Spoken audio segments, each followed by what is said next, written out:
welcome to Doga with Danielle. Thank you for joining me today. I want to start today with what is movement. And movement by definition is the transference of one object from one place to another. Now that object can be your arm, that could be the process of oil running through a car engine. It could also be a construct of people coming together to create a difference and a change with beliefs or systems. So such as Child of God, we are a movement to help inspire and empower people to achieve their goals. Movement is also a great tool in the power of change, and that change can be anything but, say for example, a change of lifestyle. You have to have movement from old habits to new habits to create and develop that new lifestyle.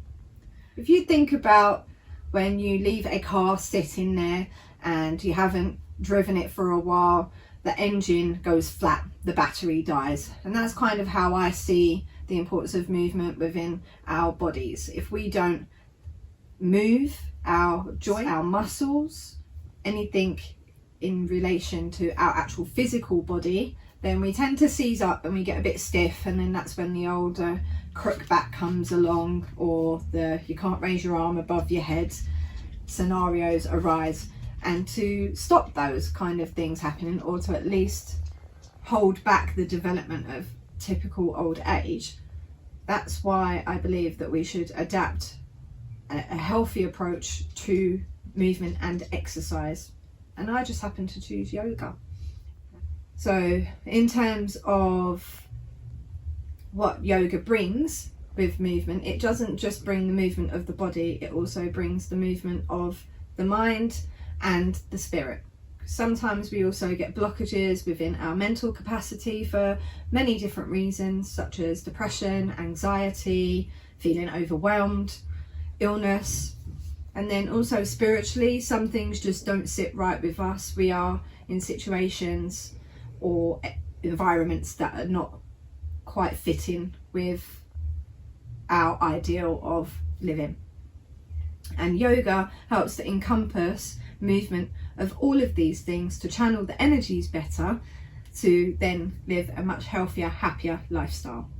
Now when we talk about energy, we are talking about the flow that occurs when you move one item from one place to another. That takes energy. Within all of us, we have 7 energy centers, and they are called chakras. We will go into more depth about those further down the line, but we're just going to touch base on them.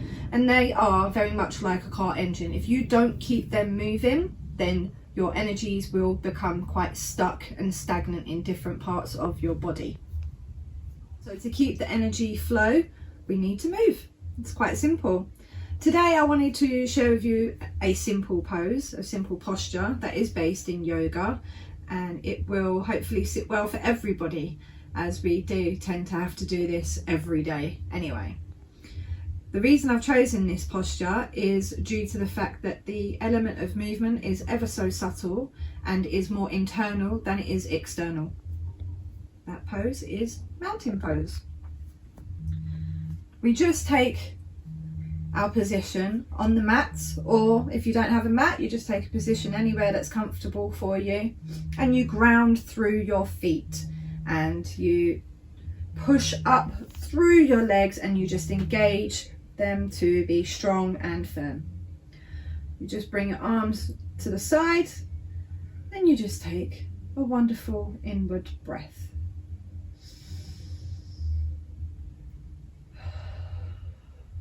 Now, when you take that inward breath, you may find that your shoulders are a little bit tight, or that you're feeling a bit of pain in your back leg or in your heels. This is normally because we're slightly unbalanced and just need to align our core. So once we do that, we breathe in again, feel where those alignments are not quite where they should be, and just gently adjust. Now that could mean moving forward more onto your toes, or swaying slightly backwards nearer your heels, just until you find that all 4 corners of your feet are touching the ground.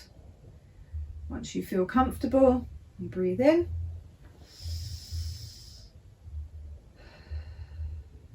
and breathe out. And it really is that simple. But what you'll do is you'll find an inner connection with where your body is at, where it's telling you where it's tired, where it's telling you it's not aligned with itself. And then by doing this like simple movements, you can adjust that and start to release some of that energy flow, and hopefully create release on any small blockages that you may have. And if you want to find out more about that pose, the best person that I find that does give better description on it, and is an actual yoga teacher, is Yoga with Adrienne. And she does literally just do series of poses by themselves so that you can explore them on their own. You don't have to do a full yoga pattern flow. I hope that what I've talked about today is in some way informative, useful, that you've enjoyed it. I hope to see you again tomorrow. Take care. Bye.